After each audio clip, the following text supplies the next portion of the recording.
So I can't fuss at him too much. So Kiki Cade says, I don't know the topic.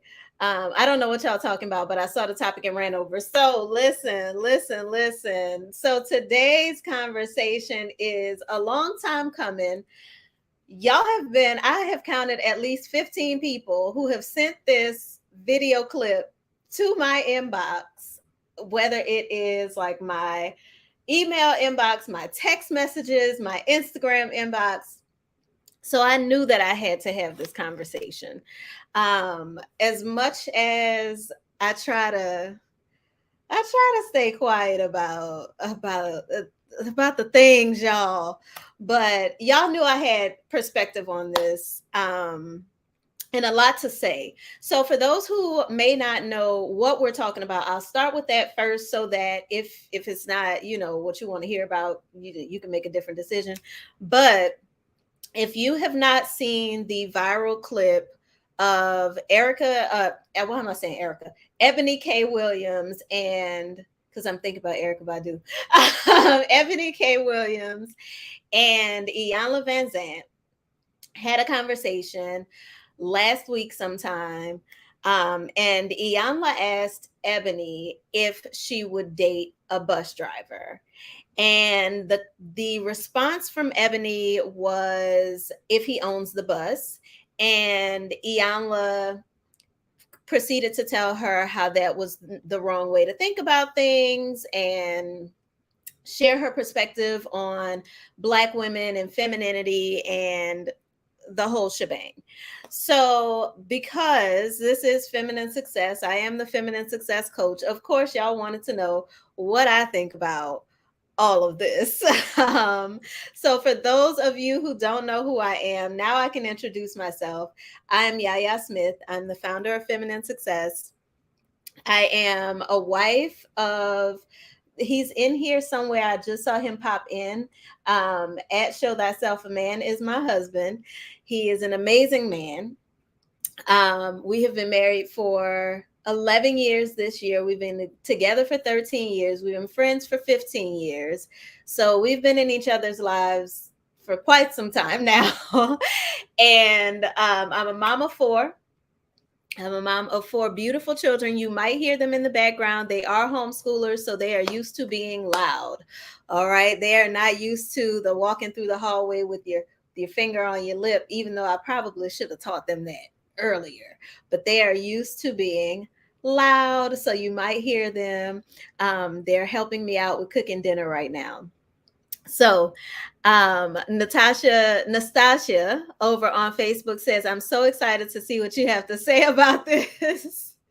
Yes. I have some men on the line. I have some women on the line. So this is going to be a beautiful conversation.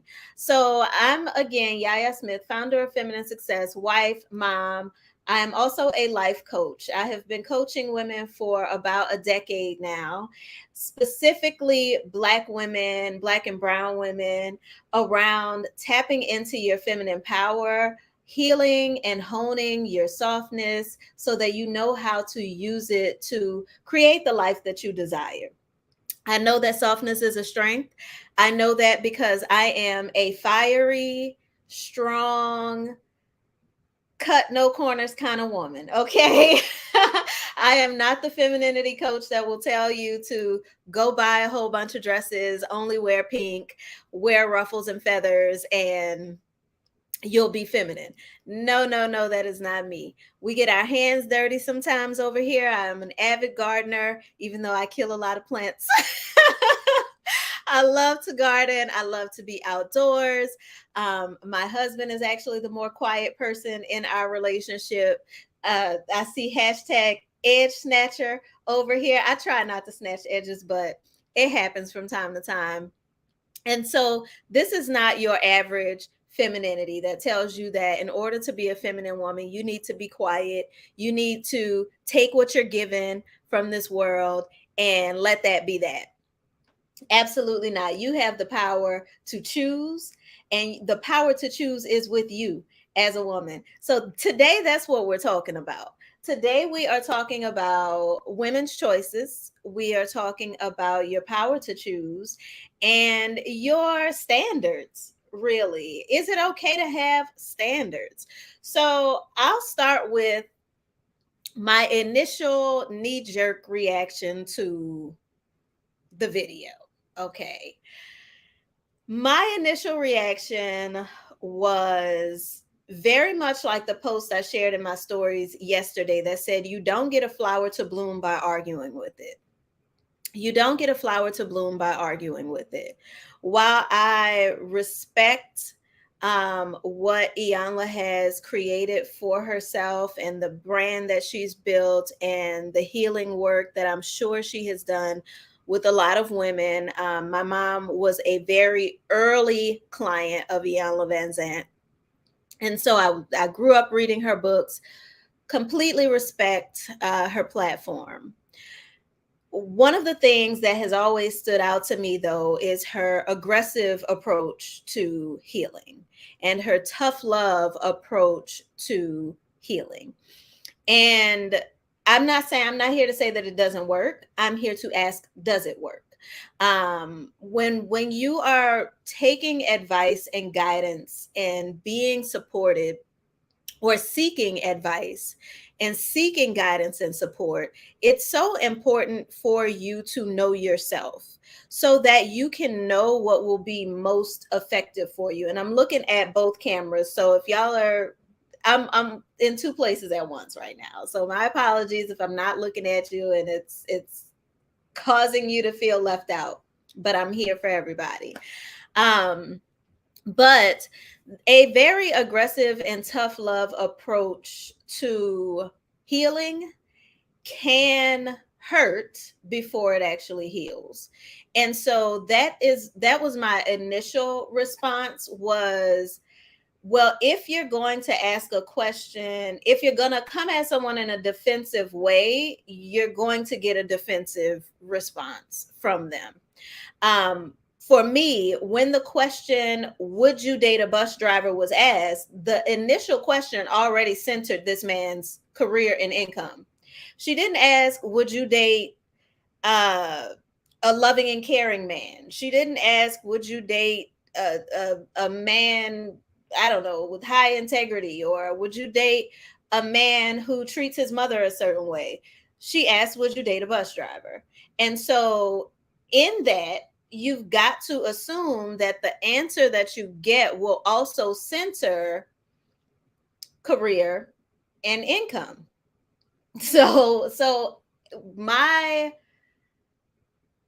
I saw it from both sides because the tone with which Ebony responded was also kind of off-putting.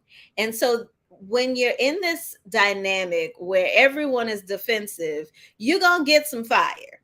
You're going to get some attitudes. You're going to get some, no, you wrong, and finger pointing and all of that. I take a different approach to healing. I take a different approach to connecting with women. I'm a big sister. Before I was a mom, I am the oldest of girls. And so with that, I have a different approach when it comes to loving on women, helping women heal, helping women see themselves, and holding that mirror up. I know y'all say I snatch edges, and that's kind of just the way that I talk, but I'm never out to snatch your wig off, have you out here embarrassed, have you out here looking crazy. That's never my goal.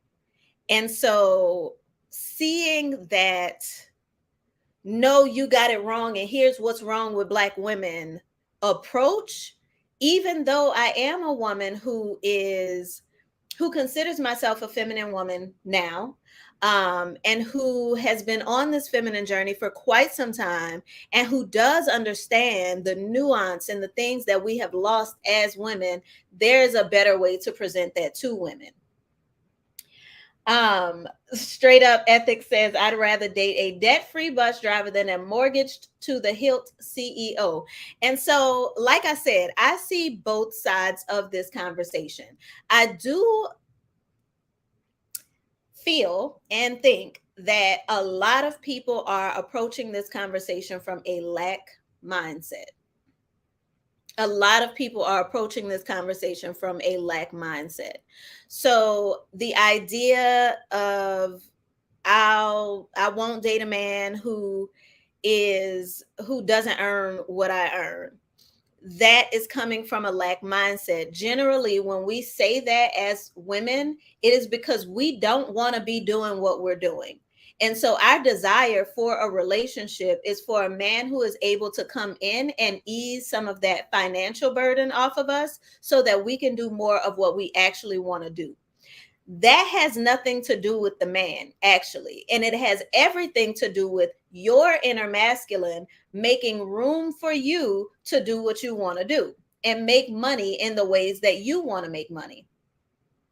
Because if you are, you really approach love and relationships from a completely different lens. You approach your relationship to another human being more so based on their fulfillment, more so based on their purpose and how they're showing up in that.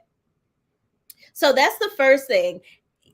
Yes, there is this other side of it that I see people saying and I don't agree with. And that is I'd rather a man who's a bus driver, like the woman said here. Let me get your name, my love. Straight Up Ethics said, I'd rather a man who's a bus driver with no debt than a CEO who's mortgaged to the hilt. Well, that is also a lack mindset, because at the end of the day, you could get a bus driver who is knee deep in debt, and you could get a CEO who is debt free.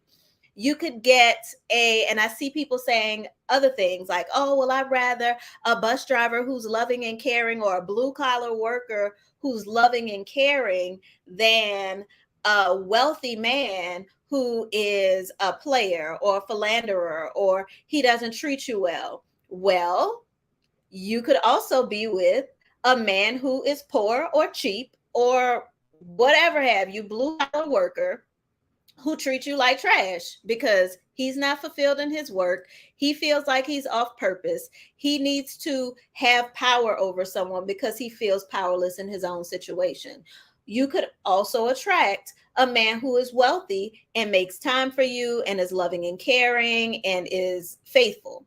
So there is really no, all of it is a lack mindset when you are putting yourself in an either or situation, where when you're telling yourself, in order to have love, I have to choose a man who is financially making less than me, or who's less ambitious than me, or whatever have you. Stepping into an abundant mindset that says I can have what I desire is what's really important there. Because even in my situation, and I know a lot of young women and women in our 30s, 40s who are in this space where you may be saying, I want to love a Black man. I want to love, I have Nigerian clients. I want to love a Nigerian man. I want to love a Puerto Rican man. You may want a man from your culture, but the conversation around those men may be, oh, there are no good Black men left. Oh, there are no good Nigerian men left. Oh, they're gonna abuse you, or they're gonna do this, do that. So you're starting the race from a deficit, telling yourself and believing these narratives that what you desire is not available as you desire it. And that's just not true.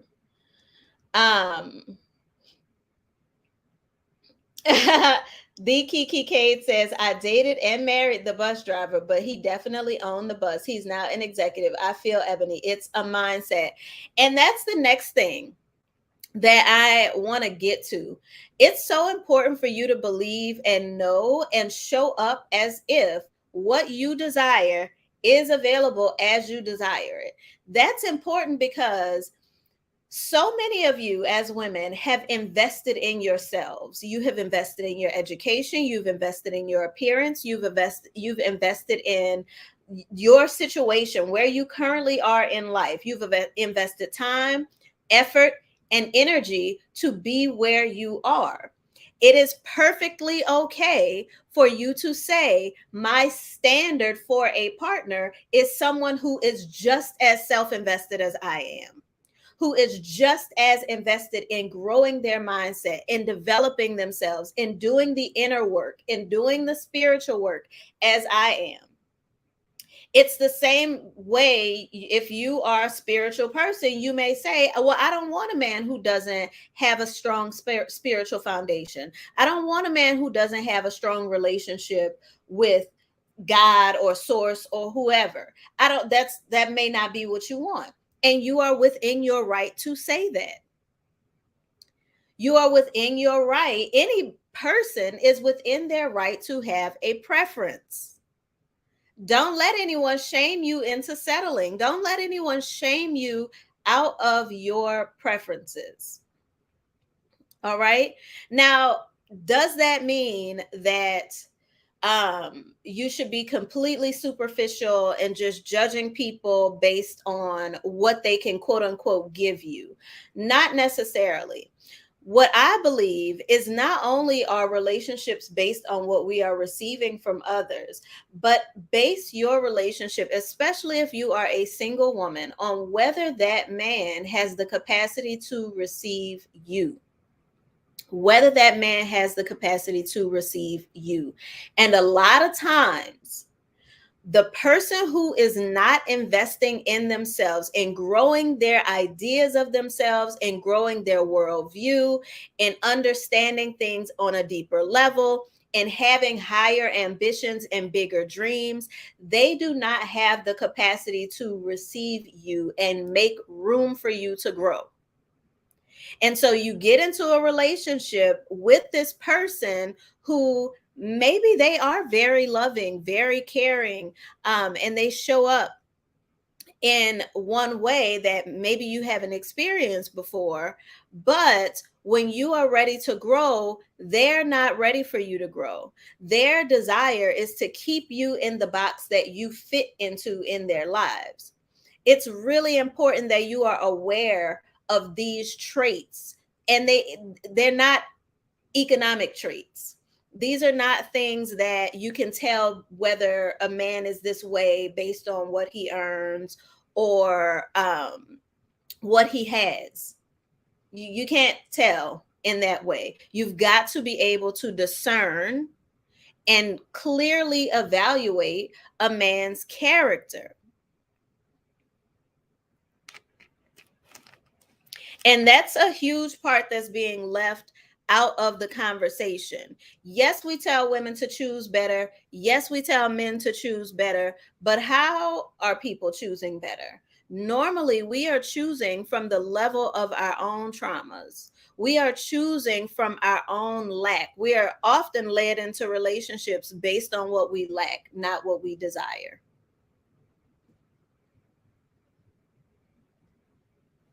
Okay, I'm gonna look at some of the comments over here. Give y'all some time to share your thoughts. Nzinga on Facebook or YouTube says, overall, she seems to be an elitist toward everyone who isn't in her bracket. Do you mean Ebony? Do you mean Ebony seems to be elitist towards people who aren't in her bracket? And listen, I am really big on let people do their thing. I am not the person who feels like everyone should be included in everything. That's just not me. I don't run my life like that. I don't just leave my door open, flies get in your house like that. So if you are that way, if you are the person who says, I'm not letting just any old body in my life, then know what your true standards are. Not just the financial standard or the material standard, but what your true standards are. Because I'm sure any woman who dates wealthy men has dated a wealthy man with a horrible attitude. I'm trying not to cuss today. With a horrible attitude, with an entitled attitude. You've been there, but you also may have dated a man who is a blue collar worker with an entitled attitude. So know that these character traits transcend his income, sis. we say, oh, we're looking for a high value man. High quality character transcends income brackets. All right.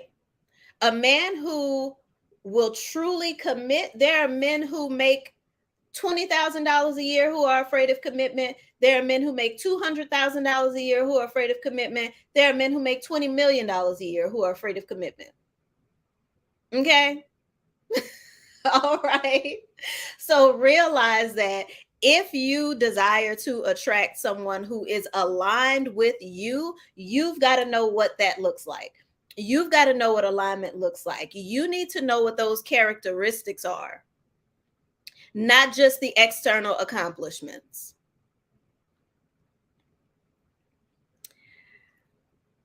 And Zinga says it's just crazy because overall people are trashing on people who work regular jobs like it's a disease, which is a problem. Just because they do plumbing doesn't mean they're off path. They probably own it. And here's the thing, you can tell, I know as a woman personally, I can tell the difference between an owner and an employee. And I even was very specific before my husband and I got married that I did not want to marry an employee. It's not about trashing anyone. It's about understanding your values. One of my greatest values is freedom. We cannot have freedom as a family if you have to ask your boss for time off. I'm not saying people who have jobs are bad people, that I can't be friends with them or anything like that. However, who you marry, you need to be aligned. And I understand that this conversation is triggering for folks, maybe people who are in unfulfilling positions that you feel like you have to be in. However, it's not about it being triggering. It's really about you understanding that you have choice and you can stand in a different choice. And no one is wrong if their choices are not your choices. Their choices are just not your choices. Guess what? There are plenty of blue collar workers who can get together and be in relationship and relate to each other well. I'm not saying that it needs to be based on class or career. However, don't make people wrong for not wanting to align with certain things. I saw a conversation recently with Oprah and Michelle Obama, and Michelle received some backlash for saying that when she got to the White House, there were some friends that she had to leave behind because the way that she put it was everything. When you are climbing the mountain, not everyone has enough oxygen to get to the top. And there can sometimes be this idea that if you're climbing the mountain with the person next to you, and you have oxygen, that you should share your oxygen with them. But I always reference back to the scripture that talks about the brides who were waiting for the bridegroom. And there was one who came who was not prepared. She did not have her vessel. She didn't have oil in her vessel. And she asked the other girls, and they were like, listen, we were told to come here and wait. So we gonna wait. You could go out and see if you can catch you some oil while we're waiting. By the time she got her oil and came back, the time had passed. The bridegroom had come and the opportunity was gone. We owe it to ourselves to prepare ourselves for the lives that we desire. And if we don't do that, we cannot get mad at the person next to us who did prepare. If as a man, you have not positioned yourself for the kind of woman that you want, you can't get mad when the kind of women you want don't want you. And that goes beyond the kind of career that you position yourself in. Have you been preparing your character? Have you been doing your internal work? Have you been doing your healing work? As a woman, the same goes. So if you are going to choose to stay at a certain level, own that choice and own what comes along with that choice. Everybody don't have access to every level in life. Let's see. Chally says there are a lot of men who also will eventually resent a woman who makes more. I was the biggest earner for years and now I'm not, and I'm okay with that. And that's true, that does happen.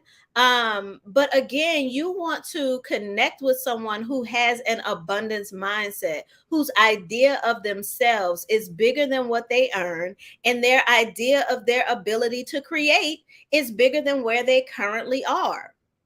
If a man has settled into where he is in life, he complains about where he is in life, that is an enormous red flag, sis. Run. Run. Okay. It's KS says assertive mating, simple. Absolutely. Absolutely. Let's see. I'm going to scroll back just a little bit over here on Instagram. TYG, hey Ty, says, what is their heart posture? Is he a good man? Is he healed or on the journey to healing? Absolutely. And that's so important to know, because a man could be wealthy and unhealed. Y'all, a man could be driving the bus and unhealed. All right. Let's see. Charlie says exactly, and that's how the tables turn, because I saw the potential because of his character. And that's the thing, you know, I've always been big on not dating potential, dating purpose, or not marrying potential, marrying purpose. The important part of that, because sometimes purpose is still in its potential phase when you meet, when you connect, but is that man committed to his purpose? Or is it just the potential that you see within him? So those are my thoughts. You get to stand in your choices. You get to stand in your choices in life. You get to, as a woman, define and decide what can exist in your world. You get to decide that. It's so important too to be open to the fact that sometimes your blessings and your gifts show up in a package that you were not expecting. This is also why it's important to know, what are your non-negotiables? What are those things? Because I'm a good example of this. I was of the mindset, because whenever I hear this conversation, and I hear folks talking about how terrible it is to date and all of these different things, I understand the women who are saying, well, listen, if I'm going to be in a relationship with someone and I am risking the pain, the heartbreak, this, that, and the third, at least he's going to have some type of funds, some type of status, some type of something that I can benefit from in the end. Totally get it. However, sometimes the blessing that you are seeking and that is seeking you is coming in a package that you are not expecting. So when I was in transition, deciding that I was ready to be a wife, my husband was just one of my really good friends at the time. I knew for myself, I wanted to marry a football player. I was like, listen, if I'm gonna deal with a man's BS and shenanigans, he needs to be rich. And I don't blame women who feel that way. Okay. He needs to be rich. He needs to have good character. He needs to be generous. Because you could marry a rich man who's a stingy man too. He needs to be generous, a man of integrity. And these were the things that I said to myself. And my husband showed himself, because he was already there. He wasn't rich, but he checked off every other box. Was he generous? Absolutely. Was he a man of integrity? Absolutely. Could I trust him? Did I feel safe with him? Absolutely. And so we moved forward. It was a package that I was not expecting at all. We have been friends for years. Neither of us would have never known we would be married. But we were the package that we weren't expecting, but that we were seeking. So no, and I get when Iyanla says it's so important to be open to love. It's important to be open to how it will show up for you. However, you still get to have standards in that conversation. You still get to have standards in that openness. You still are not wrong if you say to yourself, and I want him to be like this, or oh, I've attracted this great man, he's a wonderful guy, but he's just not the guy for me. You're not wrong for saying that. And I see so many conversations online right now that are demonizing and villainizing women for having standards. Now, I will say there is so much nuance to this conversation because we do live in a society that has intentionally pit women against men, that has intentionally handicapped and crippled, especially Black and brown men. Is why my sons are homeschooled. That has been very intentional and deeply invested in the dysfunction of our families, our relationships, and households. We have to be mindful of that as we're having these conversations. But does that mean that you, as a woman who has invested in yourself, who has set a standard for yourself and you live up to that standard, who has created this version of heaven for yourself on earth, that you need to go walk through hell to be with this man? Absolutely not. You do get to choose a man whose life brings more heaven, brings more peace, brings more love into your world. And you get to stand in choice around that. There is no lack of healthy, harmonious love to be had out here. It does mean that you're going to have to disconnect from some of these podcasts. It does mean that you're going to have to watch less of the reality TV. You're going to have to listen to some different music, surround yourself with different people, because what you see is what you believe. What you are constantly consuming, you will eventually believe that that is the way that the whole world is. And it's not. It's not. I know a lot of men in real life. My husband went to an all boys school, so we have lots and lots of males that come around. And the way that I hear men talking on these podcasts, I know very few men who actually engage in that way with women, especially not in the millennial and the Gen X generations. That's just not. Yes, you do get some men who are like that, but you have the power as a woman to not only attract, because we talk a lot about the kind of people you attract and attracting who you are and all these different things, but you also have the power to repel. You have the power to repel that kind of thing. But if you're constantly consuming it, you are definitely going to attract it. All right. So I wanted to share my thoughts on this because I've been getting so many questions around dating, gotten so many questions about it over the years. I've taught classes on dating over the years. Usually they have been inside of my Feminine Success School membership program. However, I have done something special. I am getting all of my dating content together, and I have made it a product that you can purchase yourself, and you can self-guide and walk yourself through it in a way that feels good for you, at a pace that feels good for you. And so, yes, that is coming available right now. It is in early bird. The link is in my bio. With the early bird, you get $200 off. So I think it's like $397 with the $200 off. You have to use the code Date Smarter, all caps, Date Smarter. So what I have decided to do is to create a program called Dating with Discernment. And it's really designed to help you understand yourself, understand and identify red and green flags in men, understand the masculine feminine dynamic and how to work with that power within yourself and within your relationships, I also show you how to navigate both online and offline dating, as well as once you are in a relationship, how to make it sustainable, how to make it long lasting. With that, I've included some of the courses that I've already taught. Husband privileges versus husband treatment is in there for those of y'all who have been asking and asking and asking for that one. That's an old Periscope that I did years ago. That was probably one of my most popular Periscopes ever. Husband privileges versus husband treatment is in there. The three pillars of a husband is in there.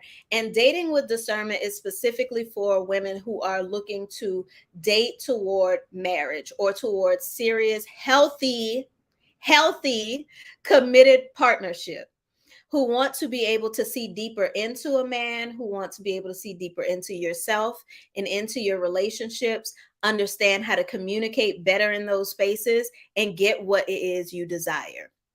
All right, so dating with discernment is available for early birds now.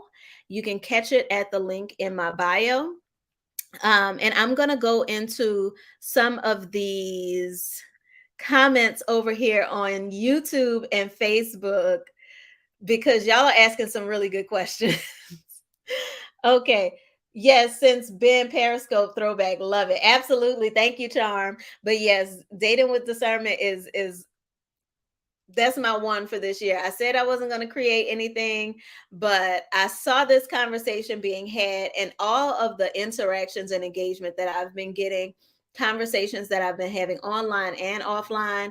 And I realized that quality guidance and support is needed for dating. Way too many women are getting into unsafe situations, are choosing wrong because you're choosing based on what's on the surface, are wasting your time, wasting your good years, and they're all good years, but don't waste any of them.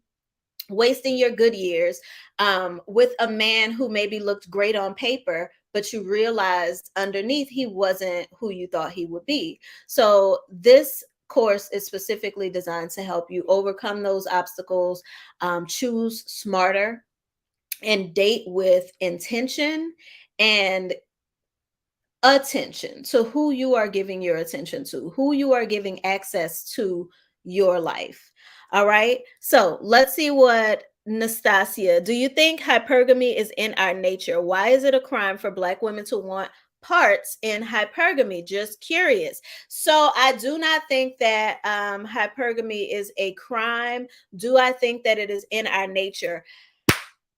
Y'all not gonna like this answer. Y'all are not going to like this answer. Here's the thing. If you look out into nature, if you look at the animal kingdom, the plant kingdom, other cultures, no one else is encouraged to marry. I don't mean just dating, but I mean marriage. Marrying means this man is now an authority in your life. This man is a joint partner in your journey. No one else is encouraged to marry an unprepared partner. No one else is encouraged to marry and make a family with someone who is not equipped to support that family. What I do think or know is that because of the design of oppression and the systemic oppression that exists here in America, a lot of our men, American Black men and brown men, are not prepared. That doesn't mean all of them, but a good number of them. There are a good number of them who are. I believe that as women, it is our job to raise the standard so that men will either stand up or stand aside.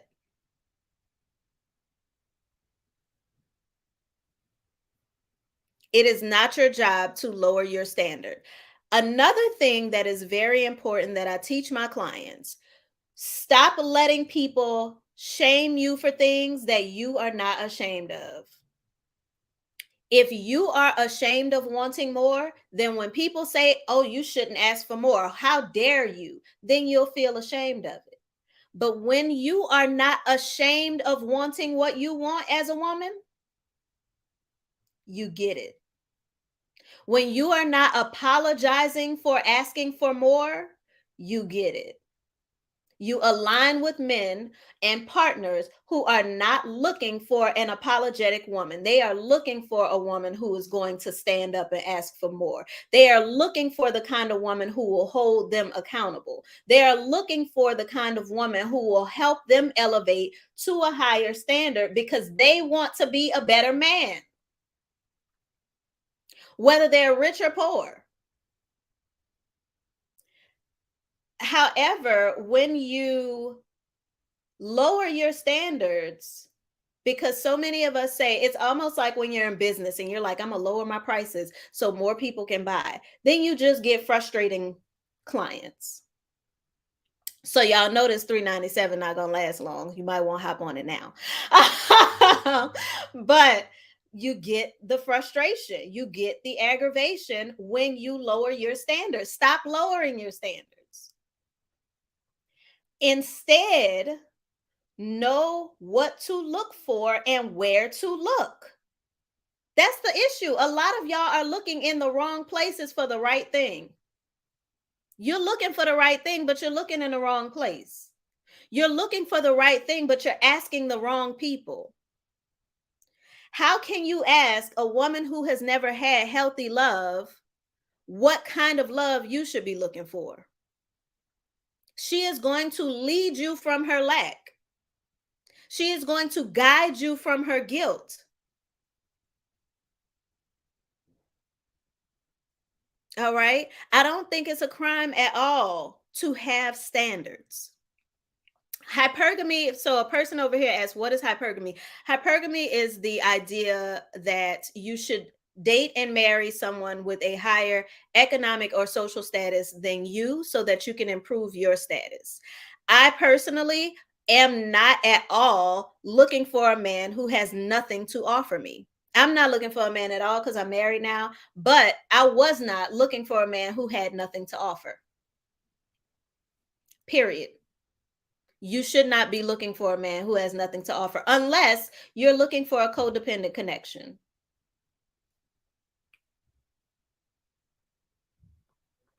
And those are my true thoughts. I know my husband was not rich or wealthy by any one stretch of the imagination, but there were very specific things that he had that I needed. And I was aware of those things. Did I look at his bank statements before we got married? I sure did. Before I even decided to date him, I did. Now, granted, we were friends, so I kind of had access to things that sometimes you don't have access to, but I was very honest about what I desired. He was working at the time, and I let him know I don't desire to be married to someone who is going to work a 9 to 5 for the rest of their lives. Not saying a 9 to 5 is bad or wrong, it's just not aligned with my values. Okay. All right.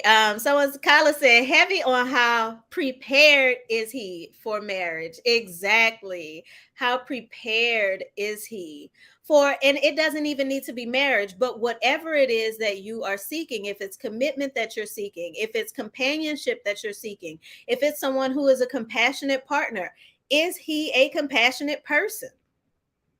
If you're looking for an honest partner, is he prepared to tell the truth? Does he have conflict resolution skills or does he lie and run away from conflict? These are things that, no matter his economic status, could very well be character flaws or character traits. All right, let's see. And Zinga says, ain't that sometimes what happens with arranged marriages for business status? Yes. Yes, and I'm not against arranged marriages either, as long as everyone in the situation has consented to it. I'm not against it. I 100% believe that marriage is a business transaction. Who you marry, who we choose to marry, has greatly affected our wealth as a community. Yes, societal influences and systemic oppression and racism and all of that has also contributed. However, the way that we choose to marry and rear families has also had a serious impact on where we are as a people. And it is why that's what my husband and I have chosen to focus on as our personal mission, because it's where we have excelled in making a powerful choice when we decided to be together. And we did not decide that from a basis of, I love you, you love me, let's get together and make a happy family. That was not our basis. Our basis was understanding our strengths and weaknesses together, our shared values, our shared vision, and the mission that we were about to go on together. And love is what glues and keeps that together. Okay. However, I was not, and he was not looking to marry just any old body, just to have somebody. Nastasia says, I've noticed that men who are in their purpose fully do not have a problem with hypergamous women. And it's been that way since Bible times. That's absolutely true. And that's something that I see happening in this conversation, is that men's sense of inadequacy and entitlement is being triggered by this conversation. Some men's, because some men are like, listen, I'm not coming to the table empty handed anyways, so what we doing? um, some men's sense of entitlement and inadequacy is being triggered, as well as some women's lack, scarcity mindset. Some women's defensiveness is being triggered. The guard that you have put up around your heart is being triggered. And I've talked about that for years, that a lot of times when we are guarded and we are behind this defensive wall as women, you are the first ones to get hurt. And you say to yourselves, every time I let my guard down, I get hurt, because you're not dating with discernment, because you think that your guard and your defense is what protects you, and it's not. Your discernment is what protects you. Being able to tap in and know yourself as a woman, being able to feel yourself in your body, that is what will protect you.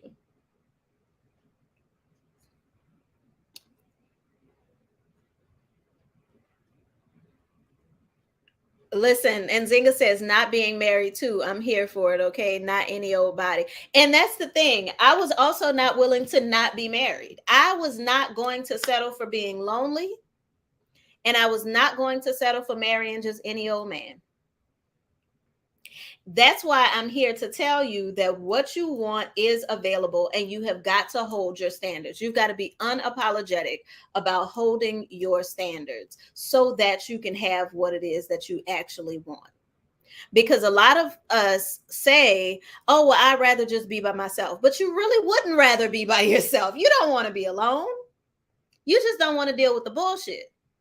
So why not just position yourself to not deal with the bullshit?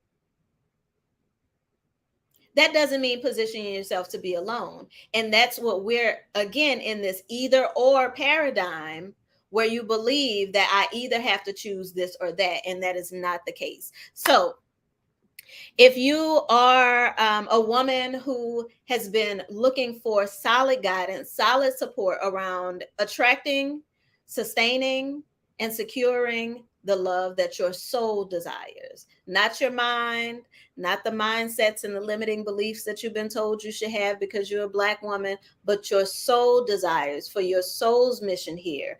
I know you feel it. You feel it calling you. Join me for Dating with Discernment.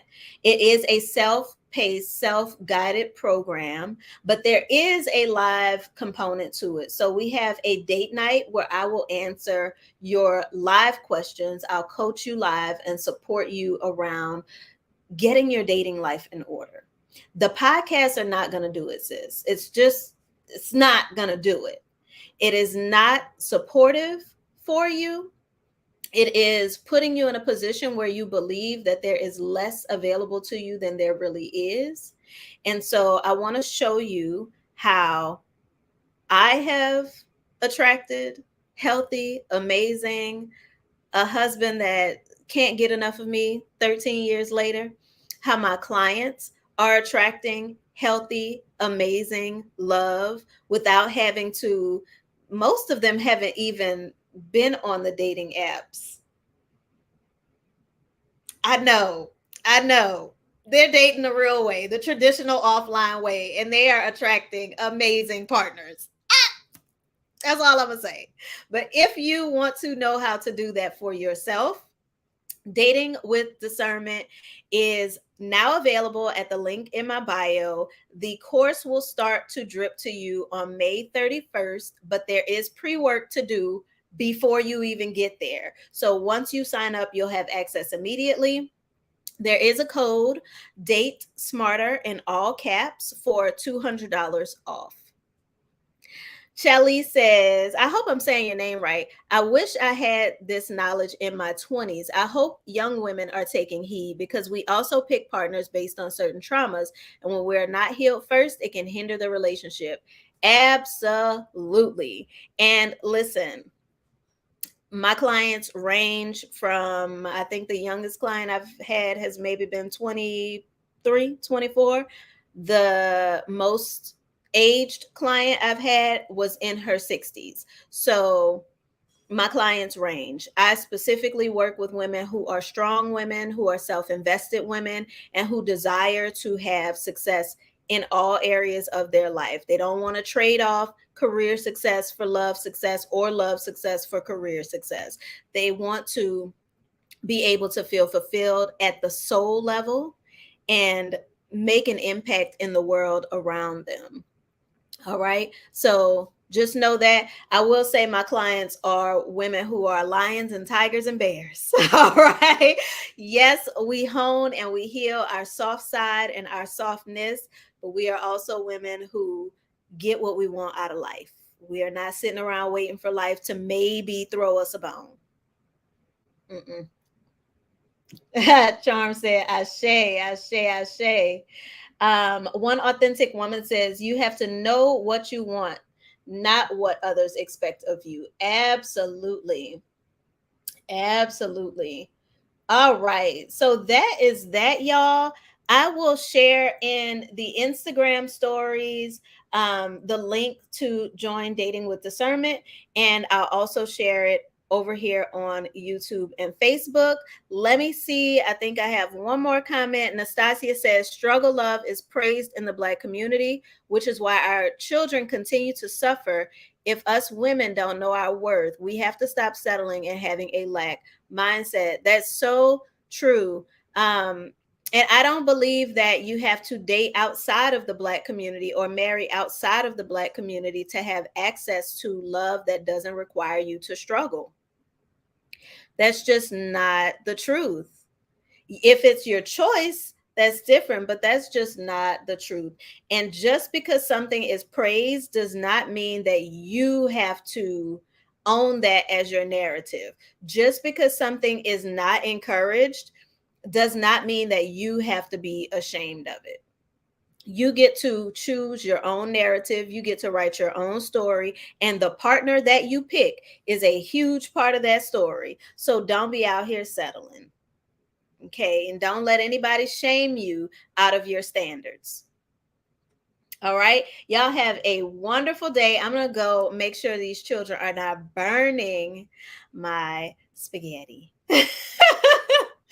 Y'all have a wonderful evening. Peace.